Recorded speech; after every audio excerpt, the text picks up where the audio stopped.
अगला दिन चढ़ते ही कुंदन सरपंच के पास पहुंचता है। सरपंच घर के बाहर अपने पौधों को पानी डाल रहा होता है। सरपंच जी। हाँ, अरे कुंदन, अरे आओ आओ बेटा, तुम्हारे ही बारे में सोच रहा था। जी। अब क्या करना है बेटा, मेरे तो समझ से बाहर जा रही है सारी बात। आप एक काम करो सरपंच जी, आप एक और बार आज पंचायत बिठाओ, वहीं बात करते हैं। ठीक है बेटा। सरपंच दोपहर चढ़ते ही गांव में पंचायत बिठा देता है, लेकिन कुंदन अभी तक नहीं आया होता।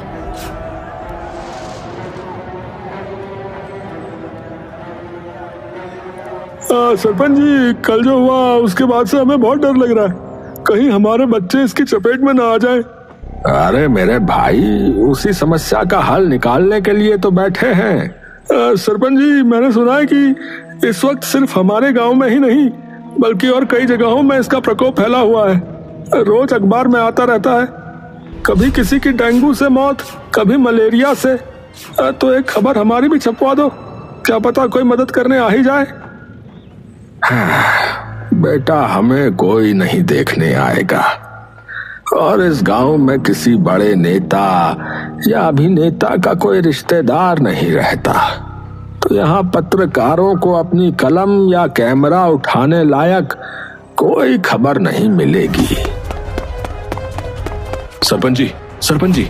अरे रवि, क्या बात हो गई? वो कुंदन की तबीयत एकदम से बहुत खराब हो गई है, तो वो आ नहीं पाएगा। सरपंच एकदम से चौंक कर उठ जाता है। क्या हो गया? रुको, मैं आता हूँ। नहीं, अभी उसे अस्पताल लेके गए हैं। अच्छा, मैं बाकी आपको शाम को बताता हूँ, जैसा भी डॉक्टर बताएंगे। ठीक है, ठीक है। दिन ढलते ही सरपंच कुंदन के घर पहुंचता है। घर में रवि अकेला बैठा होता है। अरे रवि बेटा। अरे आइए आइए सरपंच जी। क्या हुआ बेटा? कुछ नहीं पंडित जी, बस अस्पताल से खबर आई थी कि तबीयत में अब भी कोई बेहतरी नहीं है। डॉक्टर कह रहे हैं कि हालत थोड़ी ज्यादा गंभीर है।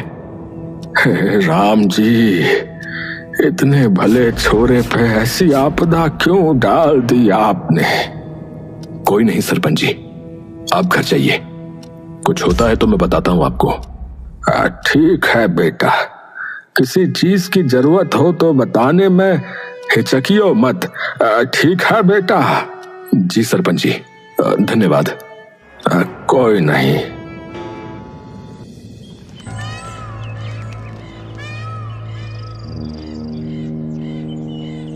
तभी वो देखता है कि उसके सामने कुंदन भागा आ रहा है। अरे ये यहाँ कैसे है? कुंदन तू? हाँ सरपंच जी, मैं। अरे पर तेरी तो तबीयत बिगड़ गई थी ना? अरे वही तो बताने आया हूँ आपको सरपंच जी।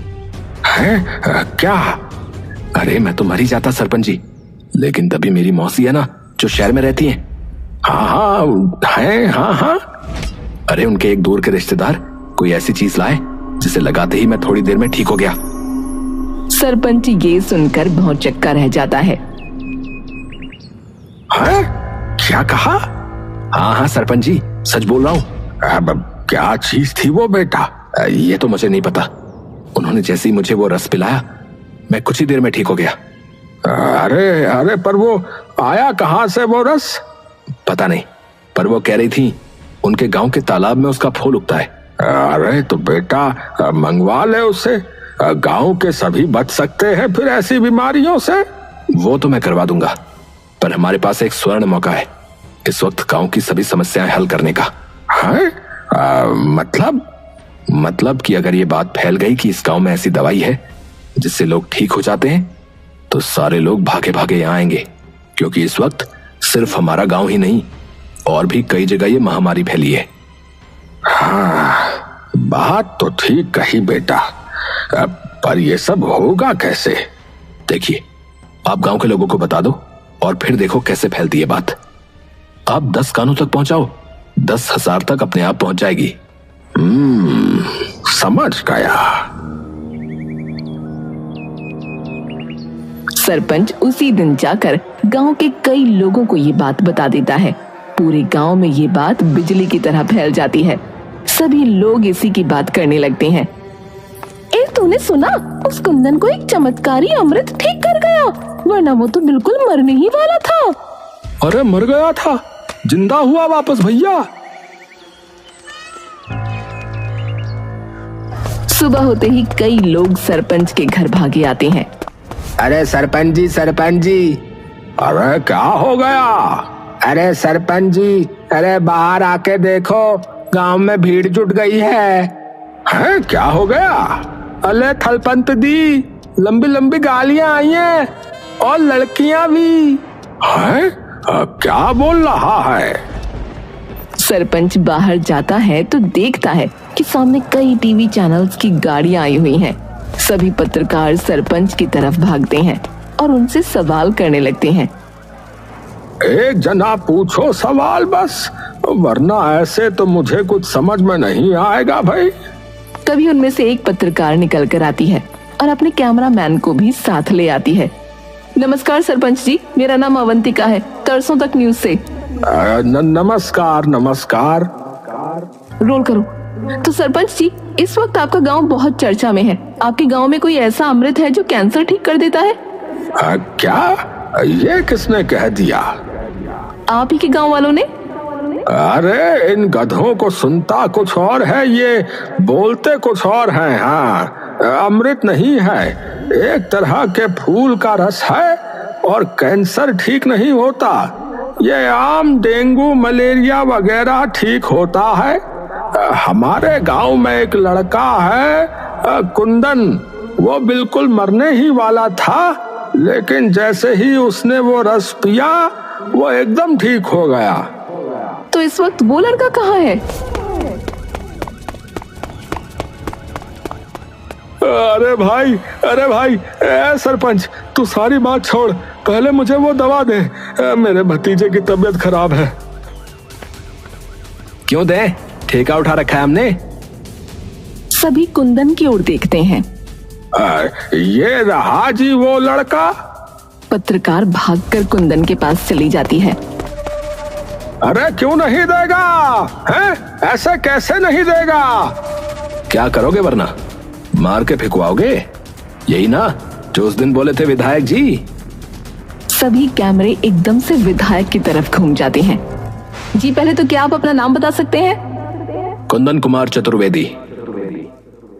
तो क्या सच ये है कि आपकी जान किसी जादुई रस ने बचाई? कुंदन एक गहरी सांस भरता है और मुस्कुराने लगता है। क्या हुआ? ये बात एकदम झूठ है। सरपंच एकदम से चौंक कर कुंदन की ओर देखता है। मतलब कि मेरी तबीयत कभी खराब ही नहीं हुई। तो फिर ये सब क्यों? मैडम एक बात बताओ, आप यहाँ आराम से आ गई? नहीं, आराम से तो नहीं, रास्ते में बहुत पानी भरा था, जिसकी वजह से आधे लोग आ ही नहीं पाए क्योंकि उनकी गाड़ी खराब हो गई और हम में से कई तो धक्के मारकर गाड़ी को यहाँ तक लाए हैं। यही हमारे साथ रोज हो रहा है, जिसकी वजह से ना हम कहीं आ पा रहे और ना कहीं जा पा रहे, और उसी वजह से एक बच्ची की मौत हो गई है। पर आपने ये सब क्यों किया? क्यों किया? ताकि आप लोग हमें देखो, हमारे हालात देखो, ताकि लोगों को पता लगे मैडम कि हम भी इसी दुनिया में रहते हैं, किसी और दुनिया में नहीं। जब हमें जरूरत थी तो आप में से कोई एक नहीं आया। पता नहीं कितनी अर्जियां, कितनी चिट्ठियां डाली, लेकिन जब अपना फायदा दिखा तो बिना किसी अर्जी के आप लोग यहाँ पर आके खड़े हो गए। और ये विधायक जी, जिनका चौकीदार मुझे ये कह के भगा रहा था कि वो यहाँ है ही नहीं, और फिर ये मुझे कहते हैं कि मैंने क्या ठेका उठा रखा है। जिन्हें पता नहीं कितनी चिट्ठियां लिखी, लेकिन मैं लिख के देता हूं कि इन्होंने वो चिट्ठियां खोल के तक नहीं देखी होंगी। इसीलिए किया मैडम, क्योंकि हमारी जिंदगी आप लोगों को अपनी खबरों लायक नहीं लगती, तो मैंने झूठी खबर बना दी। पत्रकार थोड़ी देर तक चुपचाप खड़ी रहती है। जिस बच्ची का देहांत हुआ उसके घर का पता बता सकते हो आप? कुंदन उसे गिरधर के घर का पता बता देता है। शुक्रिया, हम में से कुछ लोग जाकर उस बच्ची के बाप से बात कर लेंगे। और कुछ लोग गांव की दूसरी जगह कवर करने चले जाएंगे। धन्यवाद, और उम्मीद करता हूँ कि आगे किसी के मरने या किसी जादू का इंतजार नहीं करेंगे आप लोग खबर छापने के लिए।